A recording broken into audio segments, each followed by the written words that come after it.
Valley Boys TCG. We have some Battle Spirits gameplay. We have been away for too long. We have some set 5 for you here today, so we got some finally some new gameplay and of the new set. I'm going to try to get some more gameplay going. We see Volcanic Canyon come down. I am playing the red-purple deck, the new Dino UnDead deck, and my buddy over here on the right side, you see the Lindell come down, probably the best spirit to come out of 5, honestly. He is playing the Mecha Leaf token, so he gets that quick ramp. He has Astral, he's already chipped in damage. You see we get the Dino set up in trash already, so we have a good start. I am digging the purple. This is one of my favorite new cards for this set, is the Crimson Knight. I think he complements this deck as well as any red or purple deck very well, but specifically this deck because, again, he's got the dual reduction. He needs a red and purple to get his max reduction of 2, but just having Confront and Curse is such a good spirit, such a good combo there. He can swing in, basically be removal, and then being a 3-cost, he also trips the 3-cost Immortals that we have, the new Dino from this set, so lots of good synergy with him. He is definitely a key piece.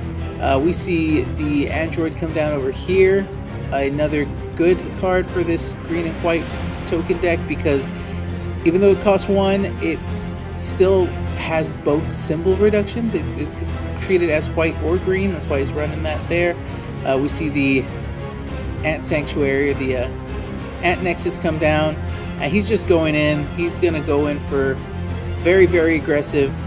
Unfortunately, like, the camera kept dipping down, kept getting closer and closer, so you can't see the life for this first game, and you can't even see that I have a burst card set, so that is an unfortunate thing. It does get remedied later.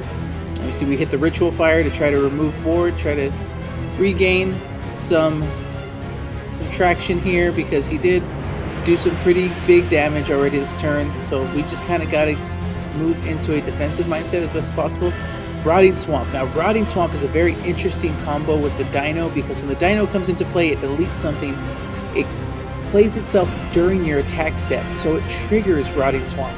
So you are playing something out, destroying something, getting the card draw. It's just a very nice combo. And then if you're destroying something that's 3 costs, you can get the 3-cost or the 3 Immortal Dino back. So there's some very interesting combos. Here you see the new Nexus helping him double up the tokens. The green and white token deck can spam out very, very efficiently, and that Nexus being able to just pay for the tokens itself. And now we got Misselstein coming down, the heavy hitter tree, double symbol. We're kind of in a bad spot here. You see him go very wide. The combos are very fun. We get to pop our Star Blessed here. That's the lucky thing here. We get a Star Blessed. Try to find some outs to this game, or this matchup, because it is going downhill pretty fast. He's got all his big hitters, but I'm really enjoying set 5. I know I've been out for a bit, but set 5 has been a lot of fun for me. I know we haven't had gameplay on this channel for a while. It's been a slow summer for us, but we're hoping to get some more gameplay. We do have a few rounds with this deck and another, so we're working on getting the gameplay and trying to keep up the content, hopefully bringing it back to a little more frequency. We have to flash the Ice Shield, and just to kind of stall for a turn here, get a Dino Man in trash. Thanks to Canyon. Now, one big mistake I think I did in building this deck was I did not include Ferocious Prison. I really wanted to rely on the Canyon and Swamp, and honestly, I think I saw Canyon way too much. Really, you only want 1 or 2 on the board at that point. I should have ran at least 1 or 2 Ferocious Prison, because that would have helped me deal with the tokens, because when placed, I can discard to fuel the trash for what I need, because I need to get my big dinos in trash anyway, and then it would have helped me pop these tokens. So me not having them in the deck was definitely a big misplay in this matchup, or a mistake with this deck. So we get the Dino Man, we get the Bearded Eagle. It's the classic Pterosaur base, and that's really what the deck is. It's a Pterosaur with some new undead pieces. So we swing in with Dino Man. He's gonna sacrifice a token.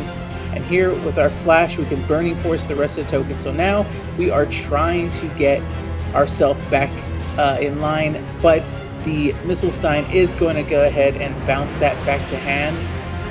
And then Dino Man's going to get bounced back to hand. So classic white control right there, getting the board clear there.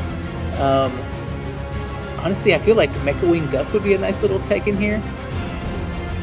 So he goes in, missile, we flash the Deadly Balance. So now we're surprisingly still in this, okay? He had a very wide board. We were able to clear board that turn, but we're double cleared. We're both kind of in the same point where we both have cleared boards. We both have double Nexus. Who's going to get the better advantage here? So since he bounced them back, we still have cards in hand to do this. So we get Dino, we get Eagle, and we have a Star Blessed, which is good because we definitely need to replenish our hand because it's hurting. And it looks like we got a Rubius out. Rubius, I think we're just going to keep it as our defensive. So at this point, I think the best bet is just, yeah, swing with the Dino Man. And he Ice Shields there. So no damage. But we've got to hope that he doesn't have enough cards in hand to really make a clap back here. His hand size is low as well. So we're going to just try to hold out. And he just sets a Burst and Pass. Burst and Pass is a very interesting start here. We got another Tyrannosaurus. The Brutal Dino is in trash. We got another Crimson Knight out. So we're feeling okay about our chances. We play the Rubius because it does let us draw extra cards. And this is the double draw combo that I'm probably going to point here. Okay, we get the Hellcrack out because Hellcrack's only going to cost 1. We get rid of the Nexus there. And then start of main, we can bring out the Brutal Dino for 3. Because of all reduction on board, and then we'll choose to probably destroy Rubius. Yep, Rubius goes. That'll draw from Rubius and then draw again for Rotting Swamp. So that's the fun little combo we got going for the Tyranno. And now we're just going to start chipping in with our smaller bodies here. See if he's going to flash anything, if he's set another Ice Shield. Looks like he takes the first damage, the Crimson Knight, and this time he goes with the Seed Bullet. Brings out a token. He's deciding whether he wants to use his secondary effect.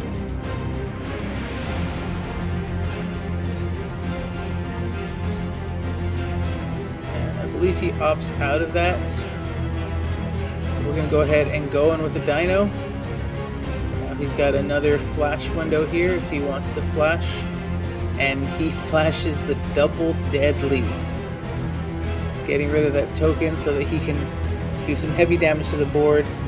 We go ahead and sacrifice the ones that have already swung because that's fine.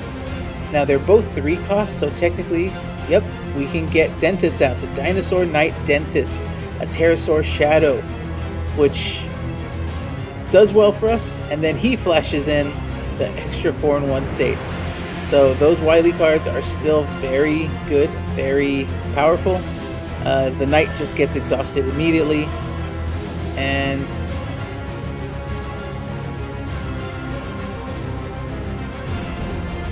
is going in. I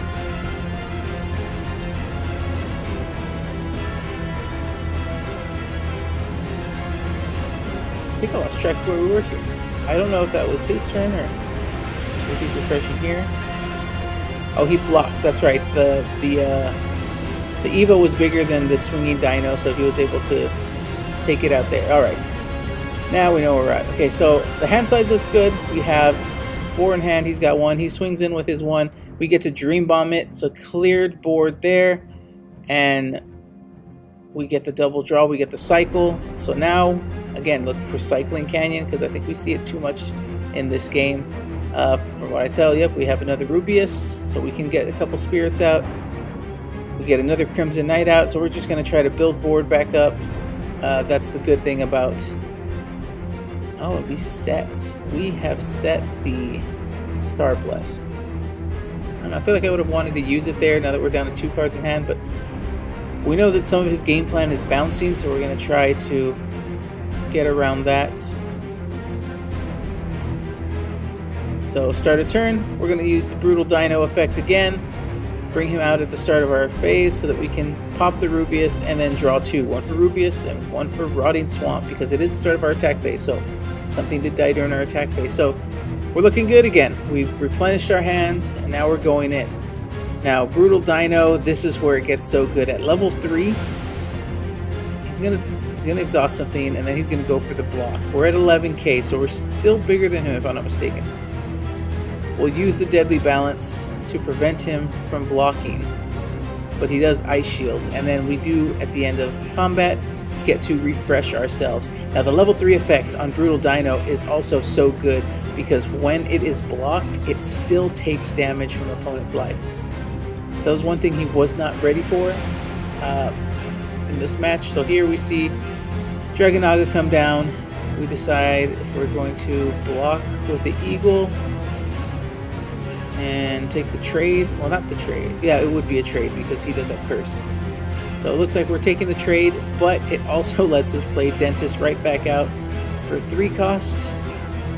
Because again, it is 3. So this is what makes the deck build interesting, because Brutal Dino can pop something. Dino Knight Dentist can come back, and we're playing a bunch of 3-cost spirits. The Eagle, the Dino Man. You see the Raptor Ether in the trash. It is a Pterosaur, so it works with the deck. So lots of 3 costs to get the Immortal effect from Dino Knight to kind of recycle itself.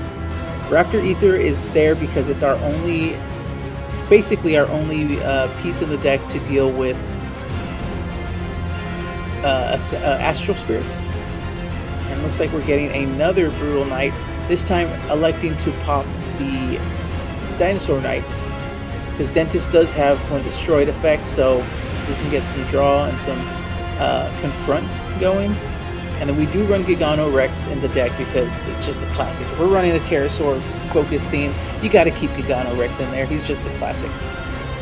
So now we're going to go in with Brutal Dino, and he is forced to just Ice Shield here. We've got a good defensive deck. This was a really fun back and forth game. He had very wide board. We were able to deal with it. We built something up. He was able to deal with it, and it's just back and forth. We see another Dragonaga Assassin. So now he's got 2 Cursed Spirits out. Swings with 1 to get the card draw to try to draw another out. We block with the Eagle. We'll take the loss because Dentist just comes right back out. And we have enough to just play him for 2. Now Assassin's coming in, and we're trying to decide what we want to go with. We decide to sacrifice that Dentist because he's just going to come back right back out next turn with Eagle on board. We have access to bring him right back out. So really fun to just cycle. And you see we have another Brutal Dino in the trash in case we want to get a 3rd one on board, but we shouldn't need to. I think we're in a pretty good position here where we can just try to push for game. We're going to put all our spirits to level 3. And looks like we're bringing in the Tricera Warrior. Okay, General Tricera. Just in case he Dream Bombs us or attempts to Dream Bomb us. He goes for the Scope Owl play. And to try to do a chip block, but this is why I tell him the level 3 effect means he's going to lose the life either way. So he was unaware of the level 3 effect, so we're just clearing up what it does, and then we have to exhaust something. That's fine, we'll exhaust Tricera, and then we'll just swing again, and on to game 2. So we got that first one, we got a good cycle going, and game 2 starts off almost identical. We get the Volcanic turn 1, and that's kind of what you want to do as the red deck, get the Volcanic out. This green bot is so annoying. It cycles. It's just, green bot is a very good card in that deck. There's just so much good in this set. I am having a lot of fun. There's a lot of new effects. It's just, and it's not even Astral. I thought Astral was going to be a big thing this set and be annoying to deal with. And yes, Astral can be a pain to play around, but it hasn't been that being the issue. A lot of token, a lot of spamming, just a lot of different things going on.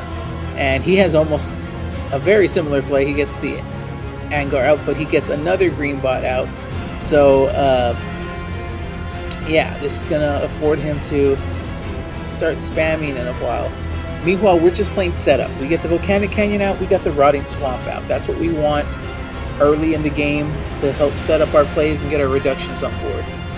We toss the Hellcrack, which is okay, but tossing 2 destructive magics already doesn't feel the greatest, but I think it's because we don't have the right spirits to trash. So we get the Crimson Knight out. It's a very good start. We'll be able to get rid of something, and a Bearded Eagle now. So good start here, or a good setup. We're trying to decide if we want to confront or not. We do have a Burning Force in hand if we want to go for that play. So we're going to go ahead and confront with the Crimson Knight. And so he'll trade there, which will then spam a token because of the green bot effect. And one of his other spirits gets popped. So we'll go in with the Bearded Eagle. And we're talking here about Greenbot effect being able to see itself. If it does see itself, because it says when one of your non-token spirits, it plays out. And that's what we're discussing there. And ultimately we decided, and let us know if we're wrong on this, but we said yes, it does see itself as a target because Freestall does that for yellow. Freestall, when it dies, it does get the card draw if it dies during battle. So because Freestall sees itself, we're assuming that Greenbot sees itself. And so here we see Greenbot go in again, and now we're going to Burning Force. And we're going to target the Greenbot there. And he won't get a token played out that time because it only works during your opponent's turn, so it's his attack phase here, so he won't get the token out. But we're trying to keep his board to a minimum because it can spam out very fast. He hasn't seen that Nexus yet, so luckily we haven't seen the green Nexus. And looks like we're going for an early Gagano play here.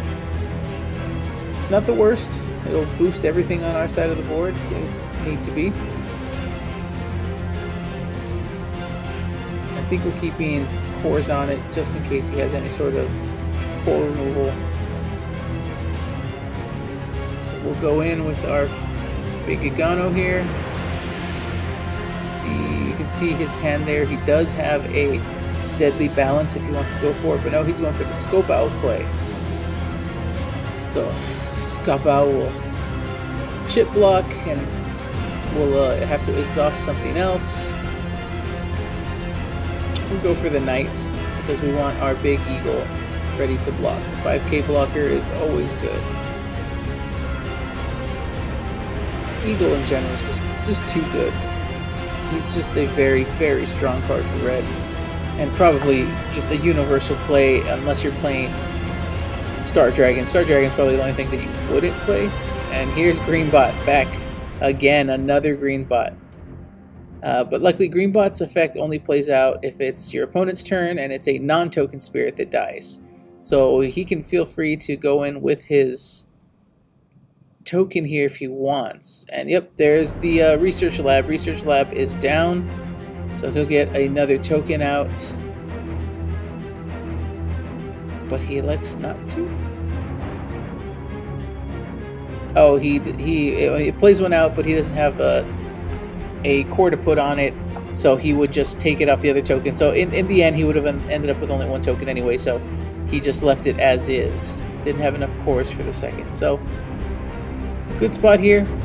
We're going to go ahead and go in and hope he doesn't have any crazy counter. Now we're getting a 3k boost to our board. So go ahead and die there, get the token out from the effect. So Greenbot is almost like a double blocker in a sense. Very reminiscent of Iravatar for yellow. And so we swing with the Knight, he blocks with the token, and we leave the Eagle because we want to keep at least one blocker on board just in case things get a little out of hand. We need something there to slow him down. So he's counting out cores, and yep, the Sacred Tree is back. Big boy is back on the board. It will play 2 tokens. Fortunately, he didn't have enough cores to have Research Lab level 2, so he can get the, essentially, ramp. And he decides to move cores over, sacking one of his tokens so that he can get his level 2 effect here.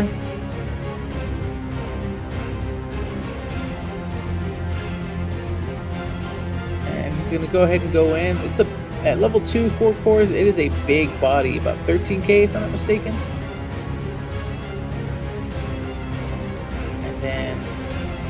We have to take the chip block because that is a too simple spirit, so it would have done double damage. Look, we toss another canyon. See, if that was Ferocious Prison, we would have no problem putting that down and just popping the token during our main phase. But again, we did not put Ferocious Prison. After this night of testing, I did put Ferocious Prisons back into this deck, or into this deck. I really shouldn't say back, I should just say into the deck, because this matchup specifically, that would have been great. And so we swing in with Confront. Since the token dies, Missile gets to bounce something. Bounces the Rubius, which is the smart play because then Rubius won't get the card draw. And we decide to go ahead and go in with Crimson Knight. And then we flash in Deadly Balance to deal with his Missile. And then he flashes right back Deadly Balance to clear our board. So this is a very familiar situation like Game 1 where we just double board clear. The only reason we swung with the Crimson Knight was so we could flash in, and because we saw the Lonely Mistletoe there,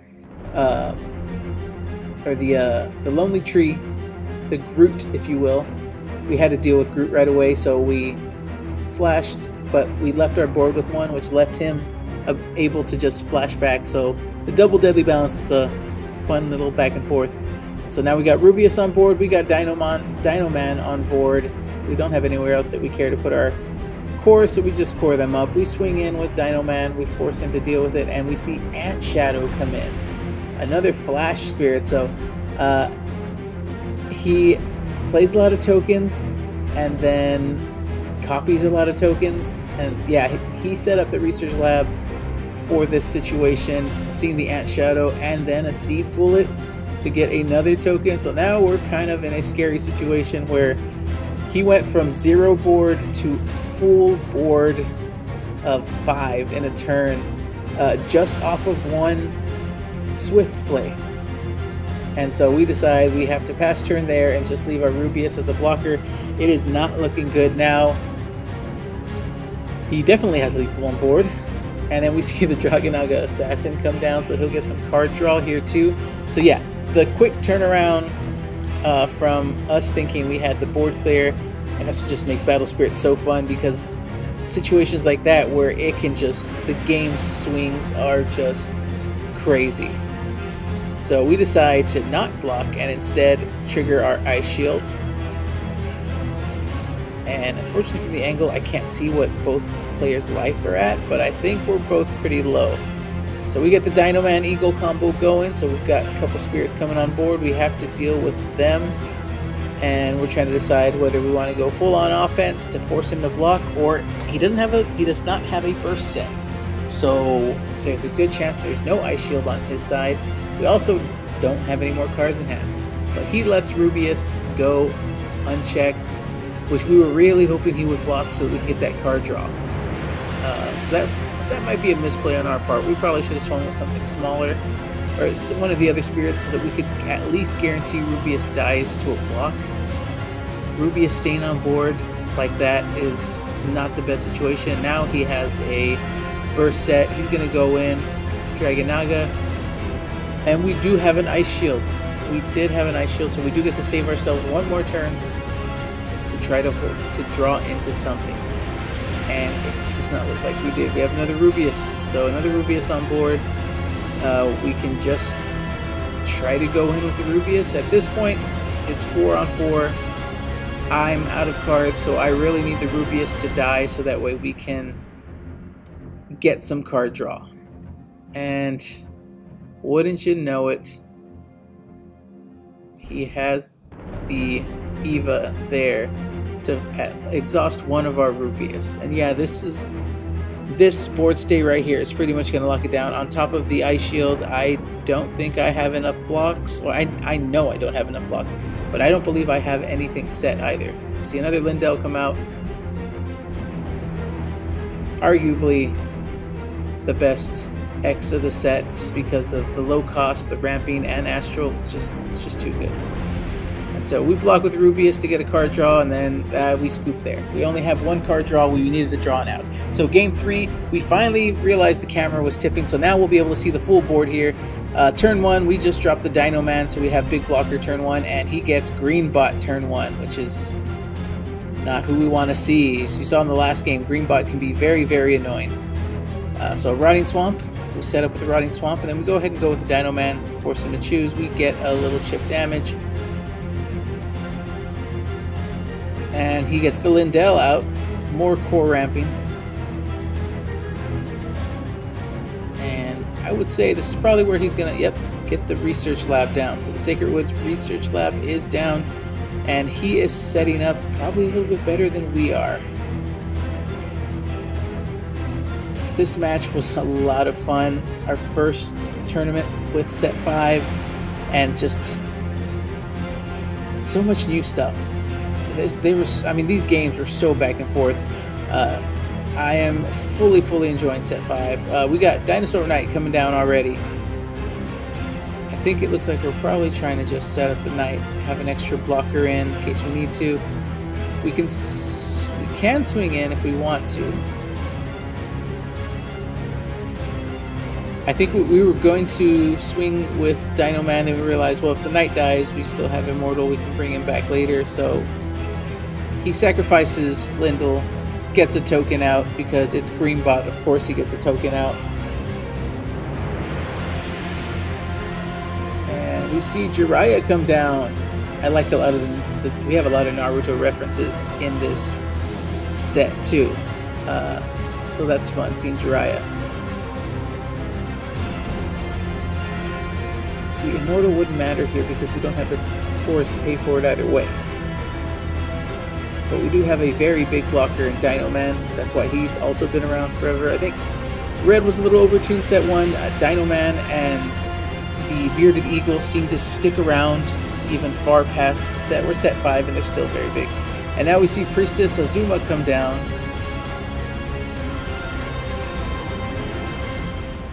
And yeah, honestly, it feels like he's just flowing very well. He's getting pieces he needs. He's got some ramp. He can push the aggression if need be.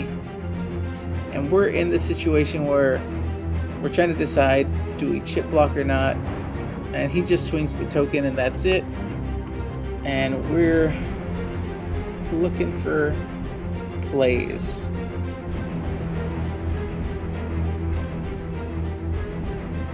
Gigano might not be a bad play here. Gigano could be a good thing, but that green bot is such a problem. We need to somehow get rid of green bot because it's going to trigger things on our turn. See, we got Gigano out now. He'll be treated. It's level 3 anyway, but we swing in, we confront, we force something to block. I think he'll probably sacrifice Jiraiya here.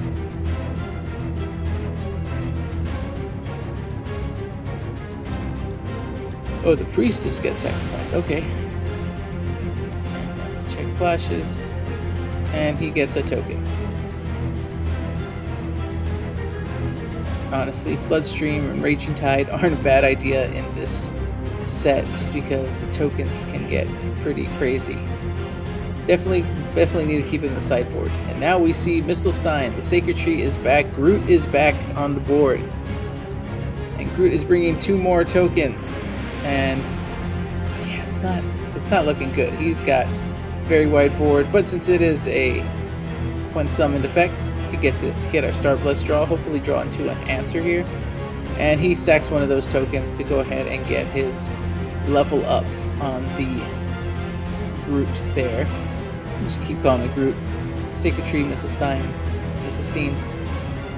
Groot, Sacred Groot. So he swings the token. We're deciding to take it or not. He swings another token.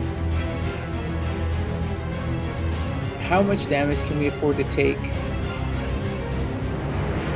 And I forgot that when his tokens die, the damn tree is gonna send things back. So this is a problem. We need to find a way to stop this. The only thing we can do is probably flash Ice Shield to stop the tree from... I mean, this is lethal. He swings for 2 checks and then he just swings another forward. So we take the 2 damage, but we have to sacrifice something in order to make this work. And so now here we are, a fair amount of cores, but a very sad board state. We can try to go wide and get enough blockers set up. That's our best situation here. So we see the Dino Man and the Eagle combo getting laid out. We see Rex there. Rex could potentially swing. If we have another Eagle, yep, we just play another Eagle. I think this is what we gotta do. That tree is such a problem.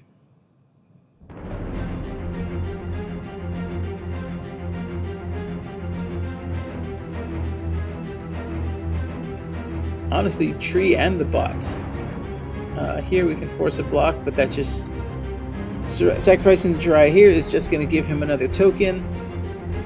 And so we just pass. We try to stay with our blockers, and hopefully we can deal with something if he doesn't go too wide, but it's not looking good. We do have a Deadly Balance. I think we have to flash Deadly Balance and sacrifice the Gigano. I think we needed to do that first. Well, no, because we just popped the token, but he's going to bounce something back. So that's a problem. Which is why we probably should have balanced first. We block with the Dino. And then he just flashes in Scope Owl. And now we're pretty much cooked here because we have no more blocks. And he's got 3 more attacks? 4 more attacks at this point. We Deadly Balance. We can deal with something, but honestly that's just going to deal with the already attacking token. He swings again. We Deadly Balance again. And then he just swings for game. We have no way to deal with it. So, GG's. That's the game. Hope you guys enjoyed the gameplay. Let us know how you feel about set 5, and we'll see you next time.